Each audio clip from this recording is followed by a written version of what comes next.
Hi అండి అందరికీ. నేను ఇప్పుడు అరటికాయ మామిడికాయ కర్రీ ఎలా తయారు చేసుకోవాలో చూపిస్తాను చూడండి. కావాల్సిన పదార్థాలు కూడా చూసేయండి. కర్రీ అయితే చాలా టేస్టీగా ఉంటుంది. ఇప్పుడు కావాల్సిన పదార్థాలు: కట్ చేసిన ఆనియన్, పచ్చిమిరపకాయలు, తొక్క తీసి చిన్న ముక్కలుగా కట్ చేసుకున్న అరటికాయ, అలాగే తొక్క తీసి చిన్న చిన్న ముక్కలుగా కట్ చేసుకున్న మామిడికాయ, పసుపు, కారం, సాల్టు, కొంచెం పోపు కూడా పెట్టుకోవాలి ఫ్రెండ్స్. పోపుకు కావాల్సిన సామాన్లు: మినపప్పు, జీలకర్ర, ఆవాలు, కరివేపాకు, ఎండుమిరపకాయలు. ఇప్పుడు స్టవ్ మీద ఆయిల్ పెట్టి వేడి చేసిన తర్వాత ఆవాలు వేసుకున్నాను. ఇప్పుడు జీలకర్ర వేస్తున్నాను. ఇప్పుడు మినపప్పు వేస్తున్నాను. ఇది కూడా వేగిన తర్వాత 2 ఎండుమిరపకాయలు అయితే వేస్తున్నాను. ఇప్పుడు కొంచెం కరివేపాకు. ఇవన్నీ వేగిన తర్వాత ఇప్పుడు ఆనియన్ అయితే వేస్తున్నాను. కొంచెం మేము ఆనియన్ ఎక్కువ వేసుకుంటాం ఫ్రెండ్స్ గ్రేవీ కోసం. మీకు ఇష్టం లేకపోతే తక్కువైనా వేసుకోవచ్చు.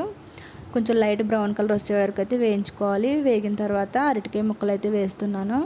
ఒక 2 నిమిషాలు వేయించుకుంటే సరిపోతుంది ఫ్రెండ్స్. అరటికాయ ఎక్కువసేపు వేయించొద్దు. అది అలా వేగిన తర్వాత మామిడికాయ అయితే వేసేస్తున్నాను.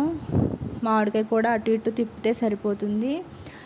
ఎక్కువసేపు వేయించకండి, మెత్తగా అయిపోతే బాగోదు. ఇప్పుడు కారం, పసుపు, సాల్ట్ వేసేస్తున్నాను. అవి కూడా వేసి వేయించుకోవాలి. అలా వేయించడం వల్ల మంచి టేస్ట్ అయితే వస్తుంది. ఎప్పుడైనా ఇలా ట్రై చేయకపోతే ట్రై చేయండి. నేను అలా ఏ కర్రీకైనా వేయించిన తర్వాతే వాటర్ అయితే పోసుకుంటాను.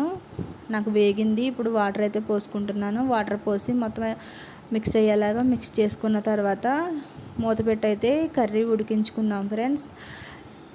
నా కర్రీ కనుక నచ్చినట్టయితే లైక్ చేయండి, షేర్ చేయండి, కామెంట్ చేయండి. నా వీడియో ఎలా వచ్చిందో ఏంటో అన్నది కూడా కామెంట్ చేయండి.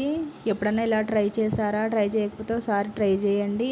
ఇప్పుడు మామిడికాయల సీజన్ కదా, కర్రీ అయితే చాలా చాలా బాగుంటుంది. మసాలాలు కూడా ఏమీ అవసరం లేదు. కొత్త వాళ్ళు ఎవరైనా ఛానల్ చూస్తున్నట్టయితే సబ్స్క్రైబ్ చేసుకోండి.